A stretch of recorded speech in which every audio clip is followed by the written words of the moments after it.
There's an old book, mostly forgotten now, that once guided daughters through the quiet rituals of life. When to rise, how to serve, what kind of silence to keep. But those teachings weren't all rules and riddles. Some became stories, and the stories were never just about tea or stitches or sunrise. Tonight we open two such pages and listen in. This is the classic on Ladyhood. Take heed and listen carefully. In the quiet hills of Wensleydale, where the mist rolled in like cream over tea and the sheep knew their names, there stood an old stone cottage surrounded by wild rose bushes and a garden that never gave more than it had to. Clara was 11 when her parents sent her to live with her grandmother, a thin woman with silver hair pinned in coils like pastries and a voice softer than the morning fog. Her father had said it would be just for a little while, though neither of them explained why. Clara arrived in April, when the lambs were still wobbling and the earth smelled new. Her grandmother met her at the gate without fanfare. "I suppose you've grown since I saw you last," the old woman said, not smiling exactly, but not frowning either. "You'll find your place soon enough." Inside the cottage, everything felt like it had been waiting. The chair by the fire had its cushion fluffed. The window panes gleamed, and beside the hearth lay a basket of gray yarn, always with a new ball forming and a pair of needles never far from reach. That night, and every night after, Clara sat near the fire while her grandmother knitted. The needles clicked gently in rhythm with the wind tapping the shutters. Nothing was ever explained directly, not why her parents were gone, nor how long she'd stay. But in the silences, her grandmother told other things. "You must rinse your teacup with hot water before the tea goes in," she said once. "Never speak about someone unless you first prayed for them. Fold your grief like linens, neat, quiet, and kept where it won't wrinkle your temper." These weren't rules exactly. They were offerings, quietly placed in front of Clara like jam on toast. At first, Clara thought they were strange. She had expected her grandmother to speak of school, or chores, or letters from home, but none of that came. What came were evenings of stories, not adventures but small remembrances. How her own mother once cried because she dropped a pie before guests arrived. How Clara's grandfather used to tie his boots with the same knot every morning, like a ritual for facing the world. Over time, Clara learned the rhythm of the place. She fed the chickens without being told. She wiped the table twice, once with vinegar, once with a dry cloth. She swept the doorstep in wide arcs, like her grandmother had shown her.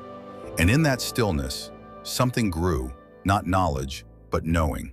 It wasn't loud or fast. It came slowly, like ivy curling around stone. One morning in late summer, Clara's parents wrote to say they were coming to take her home. She read the letter once, then again. She thought she would feel relief. Instead, she felt like someone had handed her back a coat that no longer fit. That evening, she stood beside her grandmother as they picked herbs for drying. "Will you miss me?" Clara asked. Her grandmother didn't answer right away. Then, still facing the garden, she said, "The fire doesn't miss the flame. It remembers it."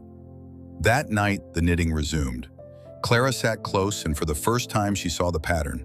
An intricate lace shawl, soft as cloud and warm as dusk. Her grandmother had been knitting it the entire time. "Is that for you?" Clara asked. "No, it's for whoever listens." When Clara returned to her parents in September, she packed little. Her books had stayed dusty. Her shoes no longer pinched, but the shawl came with her, folded carefully in brown paper and tied with twine. Years passed. Clara became a teacher, then a mother. Her own daughter was quick-witted, restless, never still. Clara tried rules, schedules, rewards, nothing quite worked. Until one evening, worn down by the day's chaos, she lit a fire, took out an old pair of needles, and began to knit. Her daughter wandered in. "What are you making?" Clara smiled. "A place to listen." And from that night on, they sat together. Not every evening, but often enough. And Clara began to speak in stories. Of her grandmother, of roses that bloomed even in wind. Of the kind of love that doesn't knock, but waits. And sometimes, when her daughter asked a question Clara couldn't answer, she simply replied, "This is the classic on Ladyhood. Take heed and listen carefully."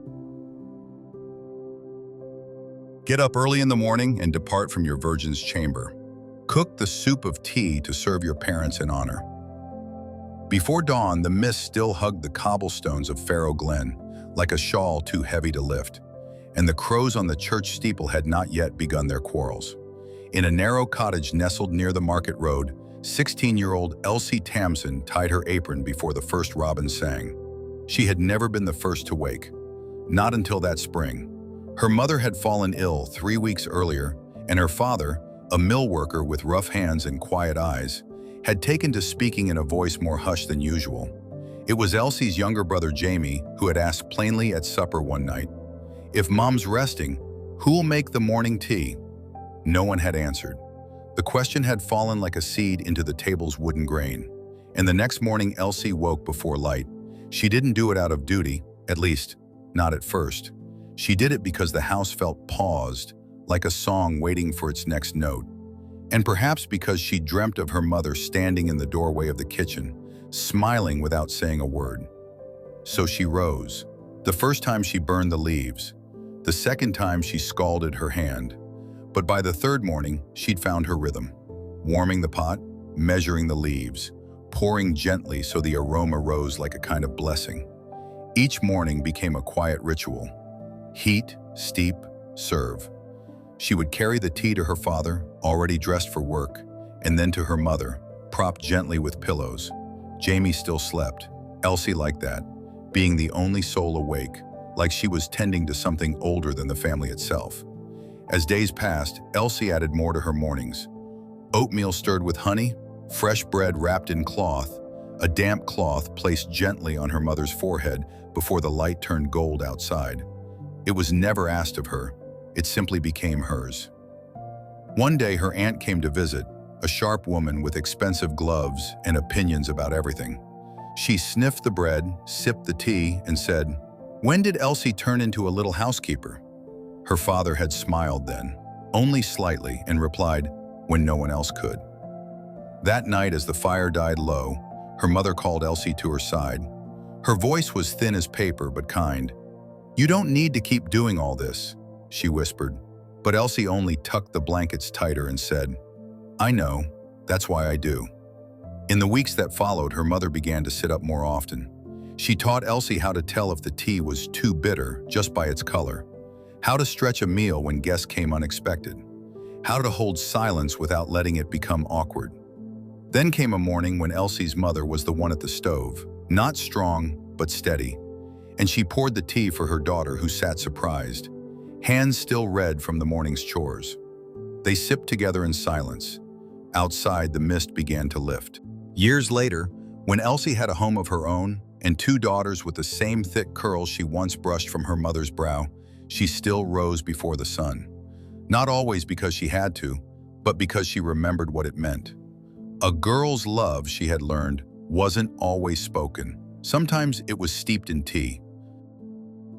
Stories like these weren't always told to entertain. Sometimes they were told to remember, sometimes just to listen. If you'd like to hear more whispers from The Lady's Book, stay close, subscribe, and the stories will find you, just as they always have.